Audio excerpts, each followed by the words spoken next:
What if I told you that one of the greatest artists of the 20th century left behind a testament that vanished without a trace?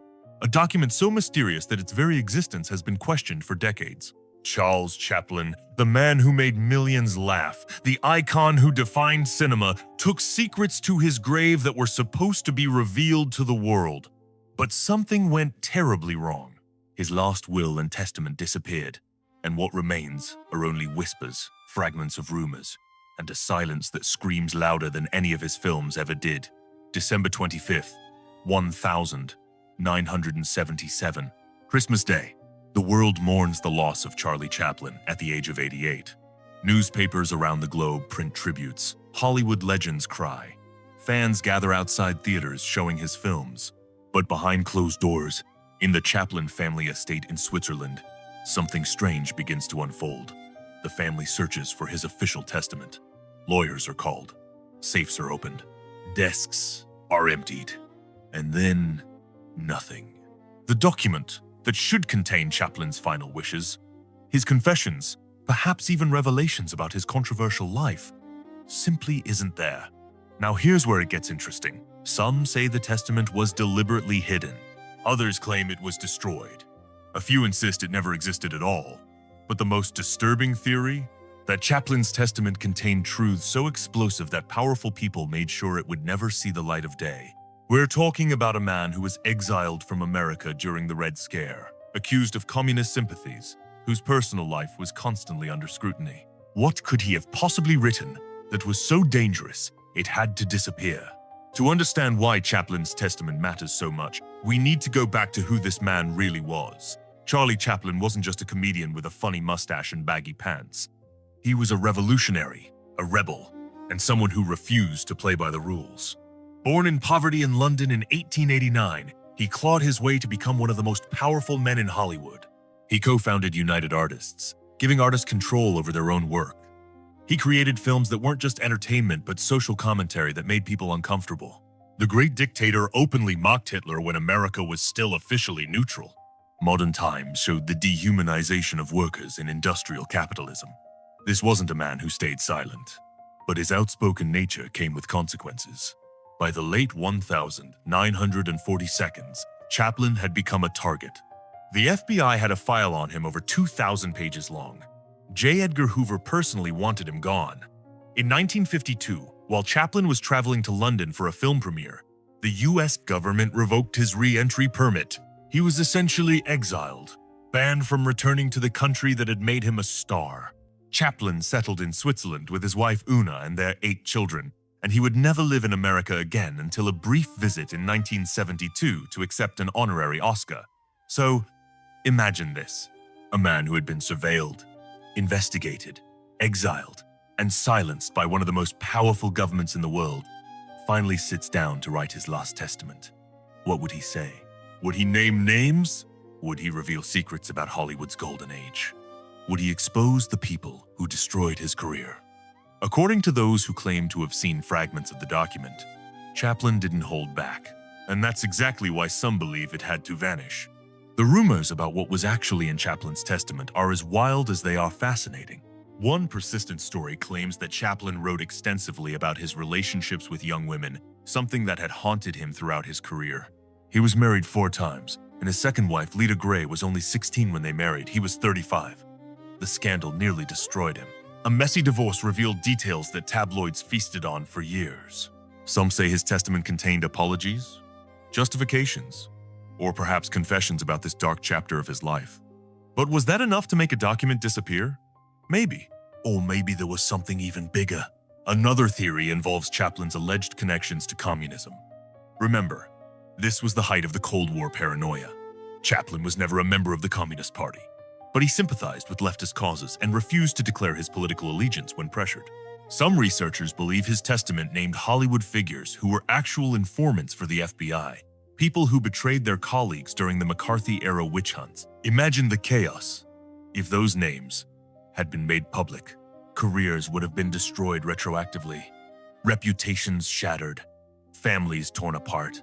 The entertainment industry would have been forced to confront its ugliest chapter all over again. Then there's the money angle.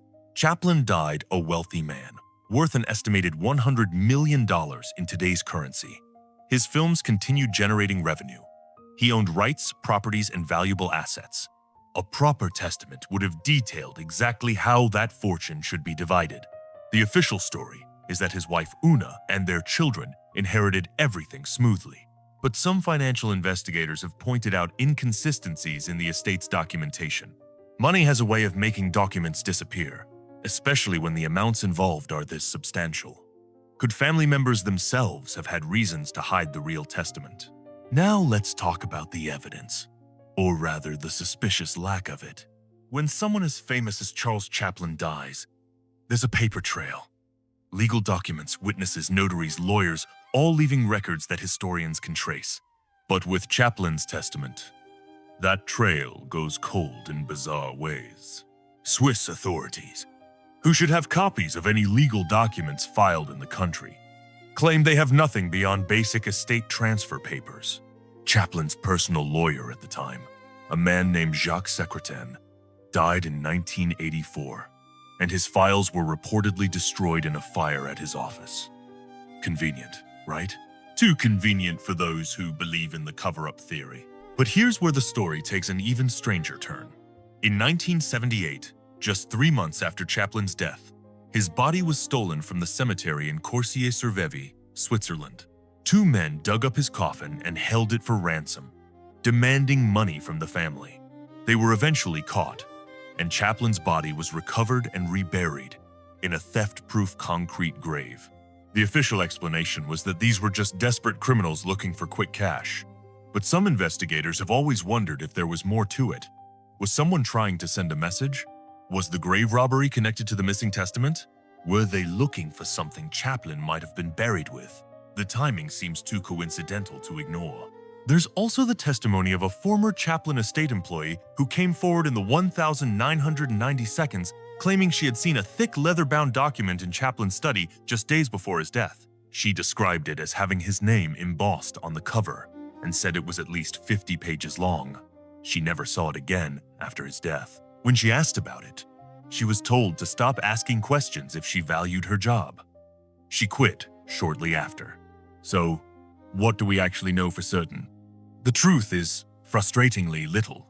Official records show that Chaplin's estate was settled relatively quickly and quietly in Switzerland, with Una O'Neill Chaplin managing everything. There were no public disputes, no legal battles, and no scandalous revelations. His 8 children from his marriage to Una, plus his son from his previous marriage, all received their inheritances. On the surface, everything looks perfectly normal. But that's exactly what bothers investigators.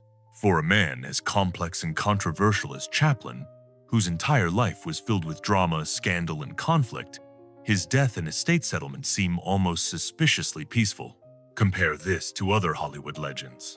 When Marilyn Monroe died, her will sparked debates that lasted decades. Orson Welles left behind unfinished projects and complicated legal messes. Even more recently, Prince's estate took years to sort out. These were people whose lives were turbulent, and their deaths reflected that chaos. But Chaplin, arguably more controversial than any of them during his lifetime, somehow exits the world stage with barely a whisper? It doesn't add up. Some Chaplin biographers have suggested that maybe there never was a traditional testament at all. Perhaps Chaplin, ever the artist, left his final message not in a document, but in his films.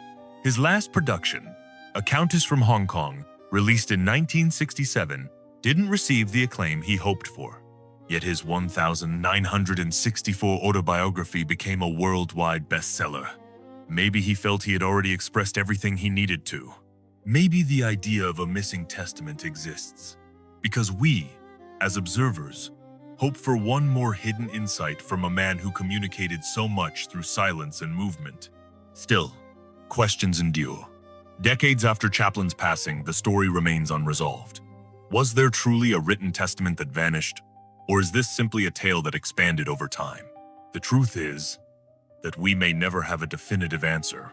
What we do know is that Charles Chaplin lived with conviction, challenged expectations, faced powerful critics, and continually defended his artistic vision. Whether his final words were misplaced, destroyed, or never recorded at all, His legacy continues to speak more clearly than any written statement. And now, the mystery is yours to ponder. What do you believe became of Chaplin's supposed final testament? Do you think it was lost through circumstance, protected for personal reasons, or that the entire story emerged from speculation? Whatever the case, exploring these unanswered questions is part of what keeps Chaplin's influence alive. If you enjoyed reflecting on this mystery, feel free to continue exploring related stories and discussions about the many enigmas surrounding Hollywood's history. Thanks for listening.